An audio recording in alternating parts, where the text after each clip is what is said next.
Welcome back. This episode is going to be about mannerisms and body language. Tyler, you're looking open. No. I feel like I'm closed off. I might. Depends on how you look at it. Well, if you want to talk about body language, ask you this. What do you do in an elevator when there's nobody else in it? What I do is I stand against the back wall and just. What do you do when somebody steps in the elevator?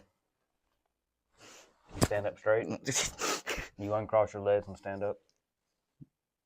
I don't sit with crossed legs in an elevator. No. Oh, you mean like that? Yeah. Okay. You're leaned up against the back Yeah. wall. That's usually what I do. You got your legs crossed. You're just sitting there chilling. Yeah. And then when somebody comes walks in, you I was like, oh no. Then that's body language. Yeah. Just because I don't know why. That goes from comfort. I think is that a universal thing? Okay.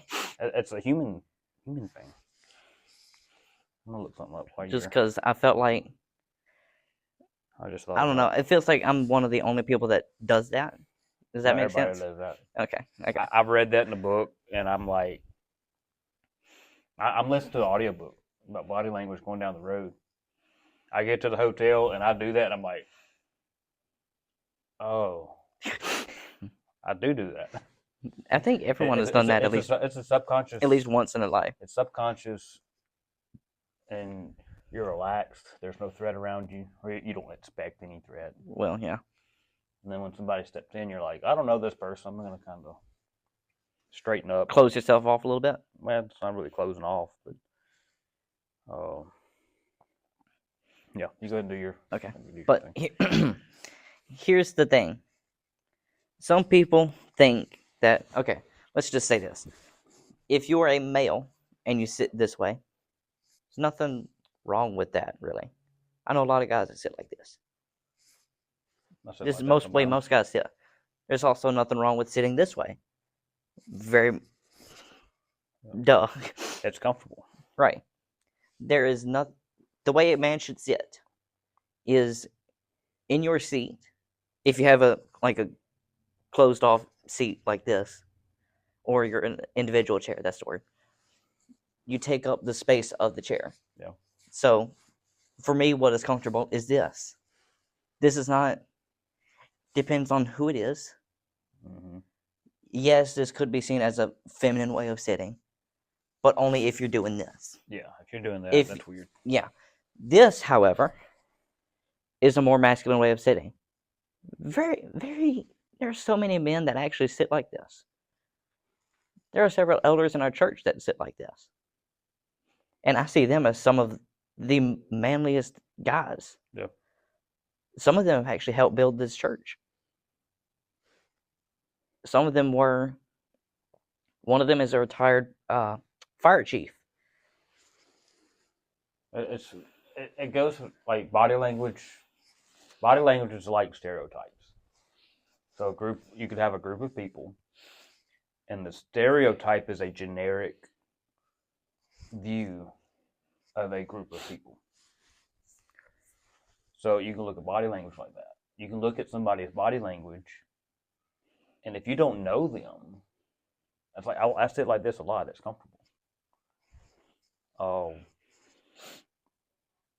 Like a lot of times I'll sit. If I'm at home, I sit with my feet propped up on my desk. It's just comfortable.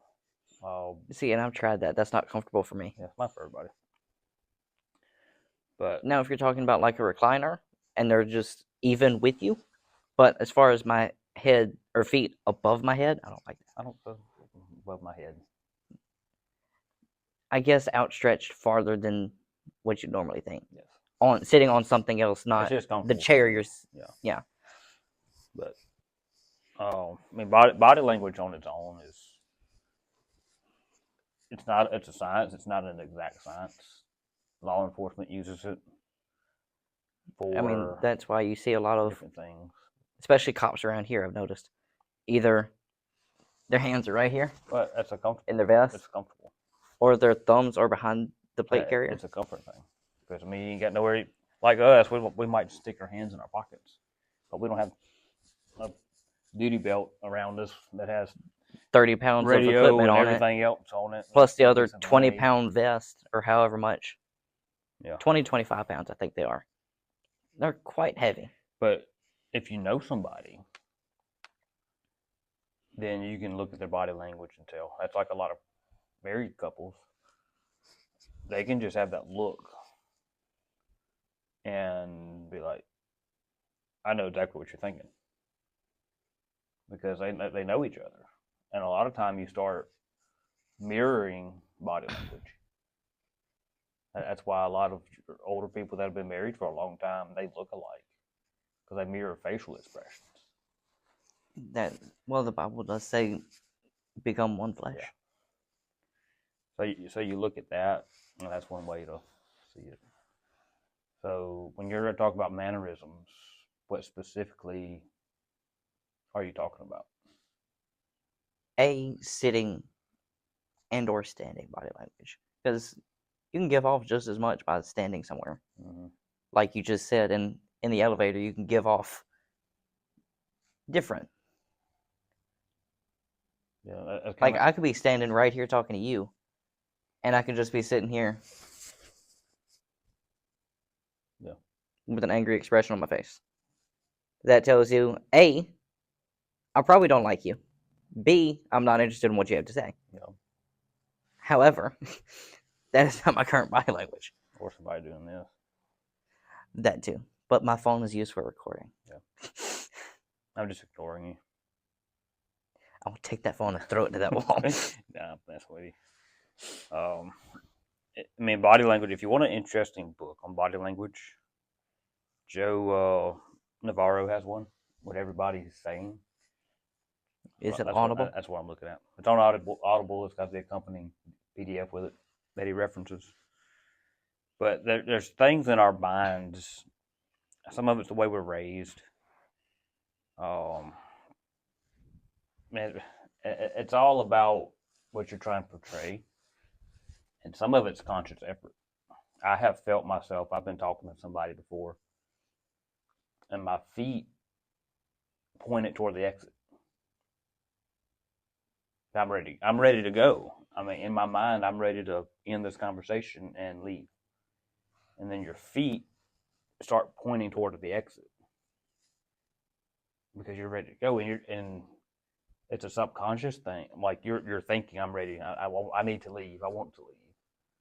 But subconsciously, your body is making that expression, and you kind of hope the other person starts picking up on it. Like, okay, maybe I need to stop talking. Or even being inviting. You're talking to somebody and being inviting, and you kind of open yourself up, or you lean in when somebody's talking, because you're trying to help them to understand that you're listening to them, or you're facing them, whatever it may be.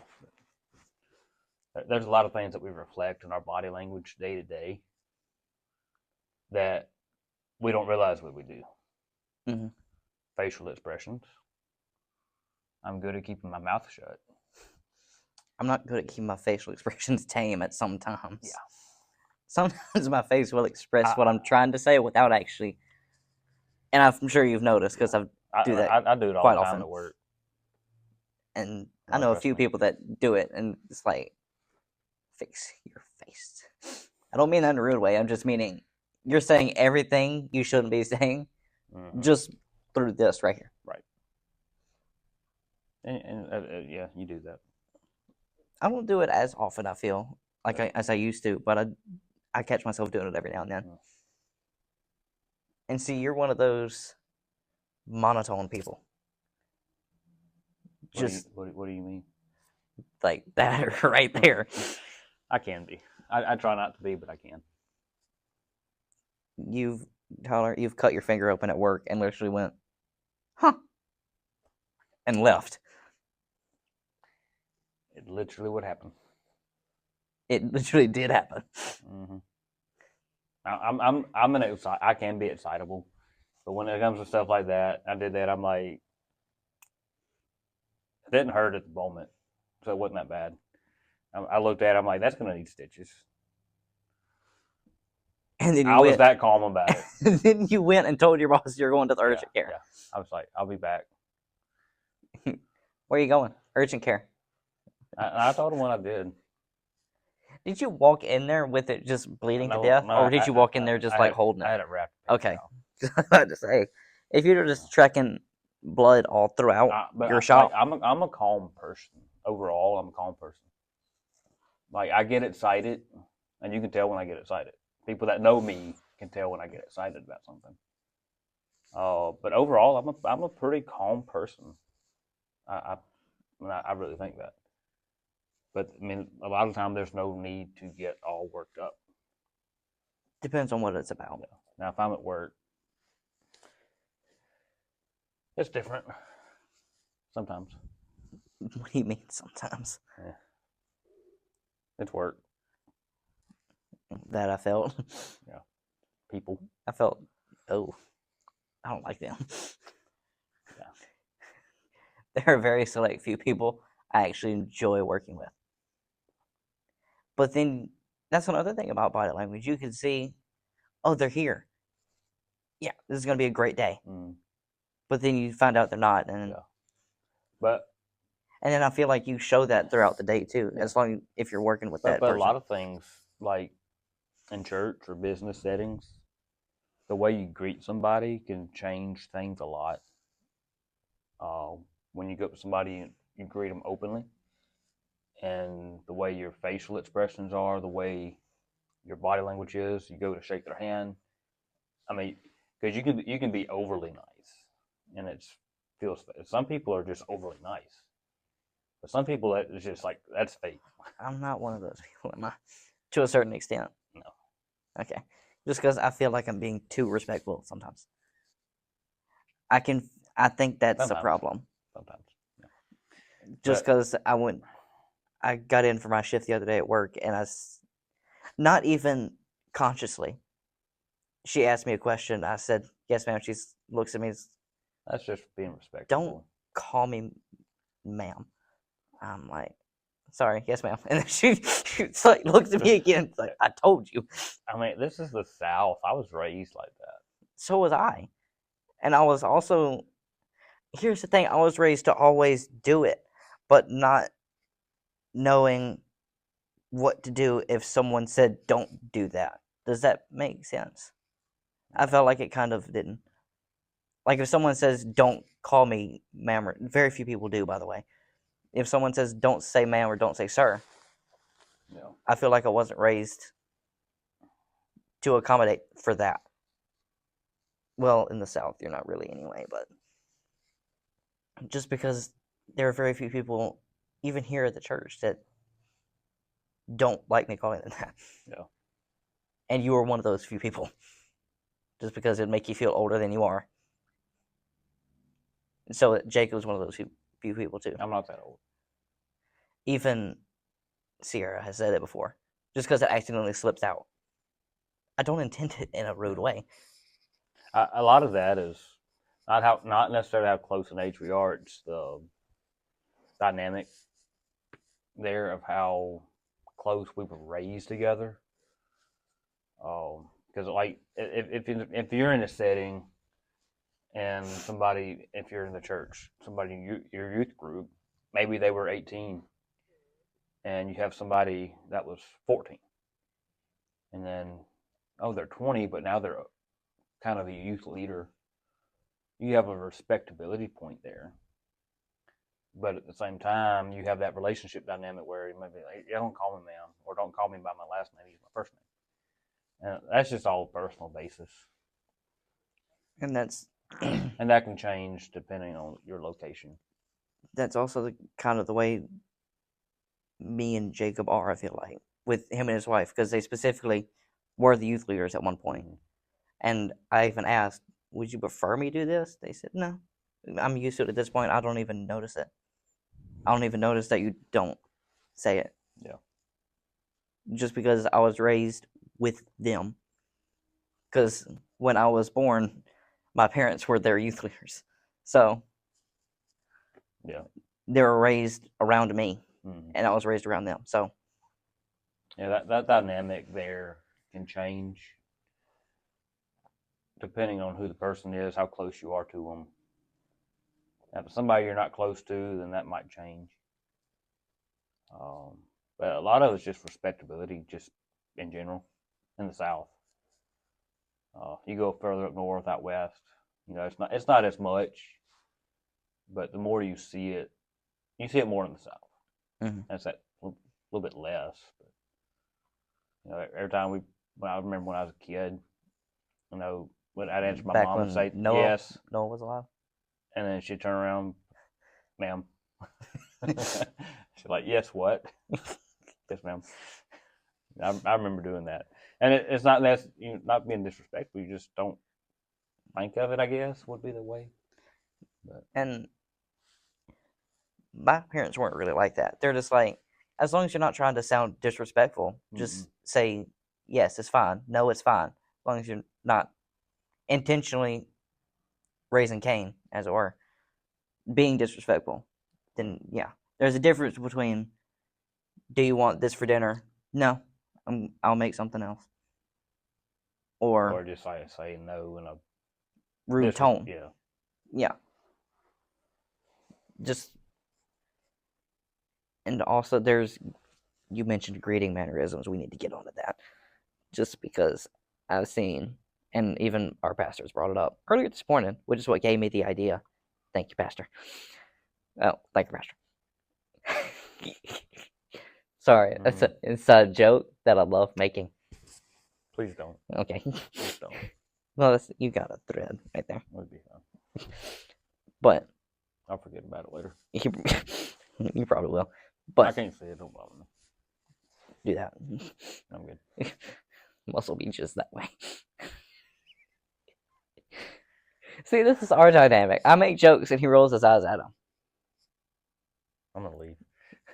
I'm uncomfortable. Don't let the door hit you on the way out. Just kidding. But anyway, our pastor, you were there when he brought it up this morning, weren't you? You were standing close by, I think. I don't remember. Oh, well, if you don't, you might not have been. But he came, shook mine and Jeremy's hand, and then he went to grab his keys or his Bible off the platform. Then he turned around, he said, Seth, I have an idea for you. And then that's kind of what led on to this episode. Just because, first of all, this is one of those few moments where I'm going to say, don't do what the Bible says and greet everyone with a friendly kiss. That's different culture. Different culture. Different time period. This is one of the very, very few times I'm going to say, don't do what the Bible says. Okay? But normally, when a man greets another man, they shake hands. Yeah. And normally it's, you hurt my knuckles. I'm angry. But tight grip is normally the way you would do it. Because the way the tradition started was you shake hands all the way up here. And you check for weapons along your arm. That's the way it started. So you had to feel for anything that could be hidden in here. And so many people, when they greet another man, they just... I go for a tight, kind of a tight grip. I mean, you want firm. You want firm. If I reach somebody and it's kind of like this, I'm like, yeah. What am I supposed to do? Yeah, that. Or I feel like I'm being aggressive by trying to do a squeeze. And just other people I know are gonna do firm handshakes, like some of the guys in our church. Brother Mardine always will do it. Yeah. Pastor Johnson always will do it. There are a couple other evangelists that are friends that that will always do that.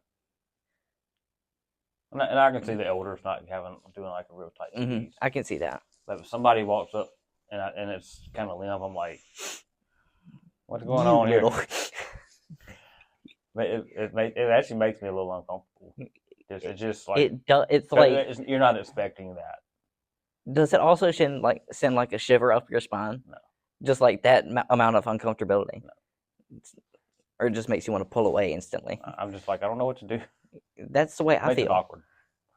Uncomfortable is not the word. Awkward. Yeah, For me, would be the word. that's more so the more proper word. Yeah. Just because I agree, I don't know what to do at that point.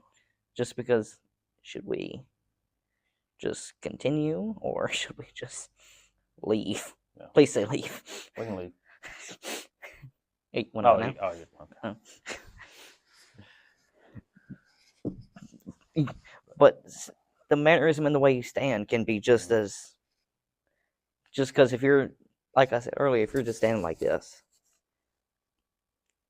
if I'm not mistaken, this is completely closed off. Pretty much.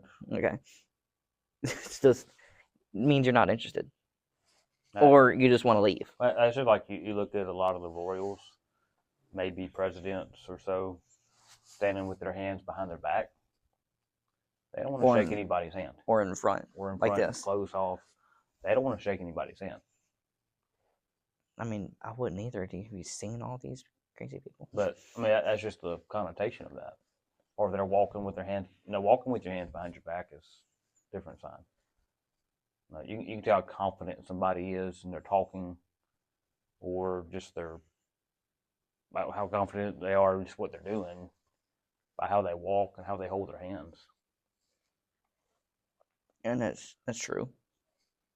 If this is comfortable for you, that's not a problem, really. I mean, I hardly ever sit. I mean, sometimes I'll sit like that. The only time I'll sit like this is if no one else is watching me.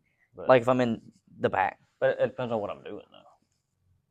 But I hardly ever sit with my legs out. I'm normally kind of up under the pew or the chair. That's usually the way I do it. I mean, it's just like comfortable, I guess. My feet are usually like this, or like that. It's more about being comfortable, because we can overread in the body language, especially if you don't know the person. You can overread. That's true. And come up with a false conclusion. And that is very possible and very likely. And it's more likely to be a false conclusion than it is to be something that is actually true about the person. Because I've met some people and they're kind of closed off and kind of standoffish a little bit. But when you get to know them, they're a super nice person.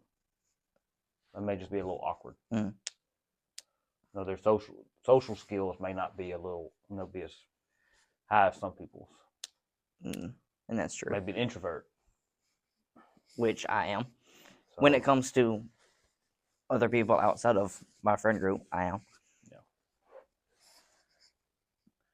Yeah. That's kind of like on the being overly friendly.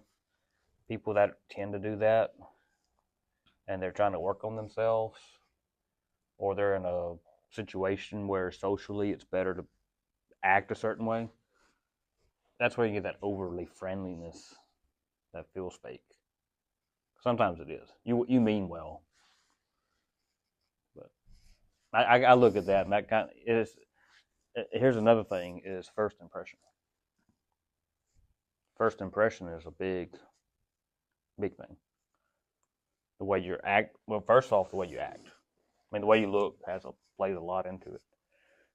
So I would say the way you look, the way you act, how you greet somebody. That first impression is pretty much gives you your whole entire idea of them. Of whether or not you like the person. And you don't even know them. You're just like, I don't like that person. Just because of how they act. And that's how a lot of people judge other people. Now, you can't judge a book by its cover. But... Fair, but you still do. You may not read that book because you judge it by its cover. So you may not get to know them. That's true. But it could be true. I mean, we have, God, when He created us, gave us knowledge, it's subconscious, and through life we learn things. And just through experiences, whether you can remember it or not, teaches you things. So you learn to look in situations. You learn to look at eye movements without even realizing you're looking at eye movements. Now, if I'm sitting here talking to you and I keep looking at that wall, you're going to eventually turn around. Like, what's he looking at? But a lot of times, like with me, So just say with body language, when you don't look somebody in the eye, that's considered lying if you're talking to them. Mhm. Like where we are, I can see your whole face. But a lot of times, if I'm real close to somebody, I'm usually looking at their mouth. See, I can't read. usually I can't read lips per to save my se, life. but it gives me something to focus on. I'll glance up at your eyes, but I generally read lips. I don't read them, but I look at them because if I don't, I tell people at work that I can hear air leak across the shop, but I can't hear what you're saying because I can't focus. My focus on somebody is I'm trying to get in too much stuff at one time. Mm-hmm. If there's a bunch of people talking around me, I'm trying to listen to one person. I'm usually trying to listen to other conversations Right. while I'm trying to listen to you. And it's the understanding. I hear you. It's just the understanding. Am I listening to you? But it's one of those things. Body language. That's one of those. You have to learn somebody. If you're around somebody a lot, you can learn when they're lying. Mm-hmm. You can watch their body language, and you learn because everybody has their little tails. Right. Like yours, your left side of your lip quivers. You know that just from me talking? I may have just made it up and you did it. So. Okay. My middle name is James. Anything? Yeah. Okay. Just because you know my middle name already. It's not, by the way. It's the small things that makes a big difference. It's kind of like you look at a painting. There's a lot of time and effort that goes into a painting, but then you start looking at the small. You see the big picture, but then you start looking at the details, and the details in there. You don't know the details until you look. You don't know how a book reads until you look in the book. Right. The way people act and the way they treat others. There's a lot that entails there.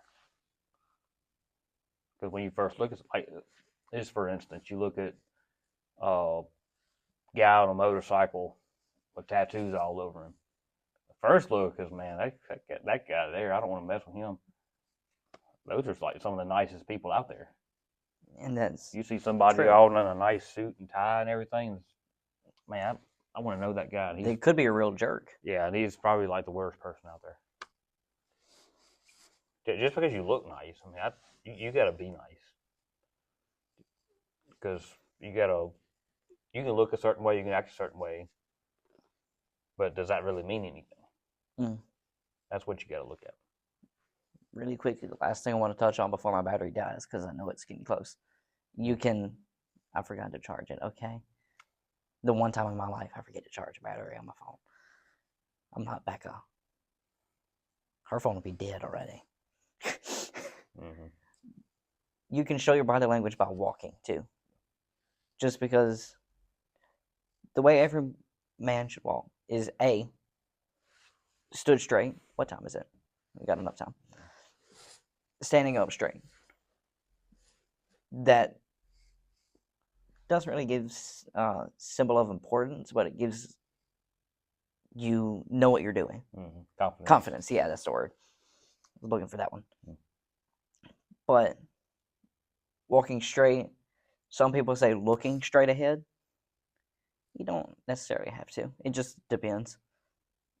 People say if you keep looking straight, more people will move out of your way. Yeah. I've never heard that. Not necessarily with like walking with your head down. Now you need to see where you're going. You need to have enough situational awareness to know things that are in front of you. These people that sit there. Oh yeah. And you're walking too.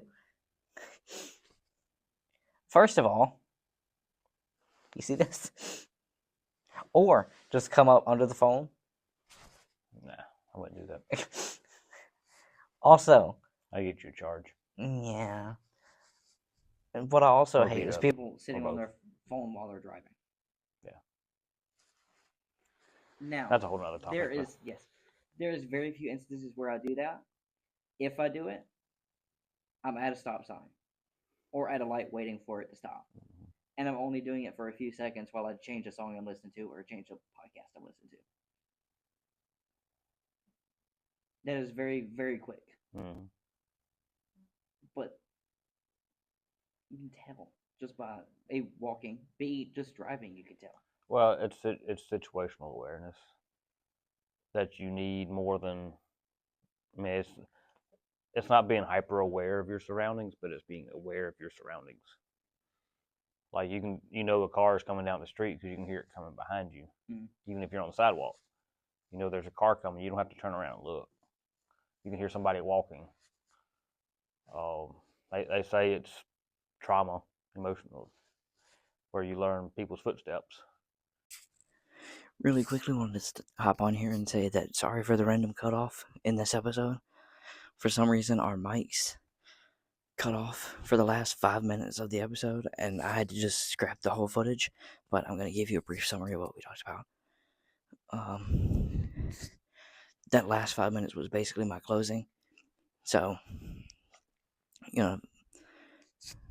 so don't forget to like, subscribe, comment with a topic you'd like to see me discuss. Also, comment who you'd like to see me bring back on for that topic. And also, go check out Kirby Allison and the Gentleman's Gazette. They also do videos like mine, but they do it from a secular perspective, which is the whole purpose I decided to start doing this. And also, check out Tyler's podcast. He does it with a couple of friends of ours. It's called UnScriptedPodcastN. And have a good one. God bless.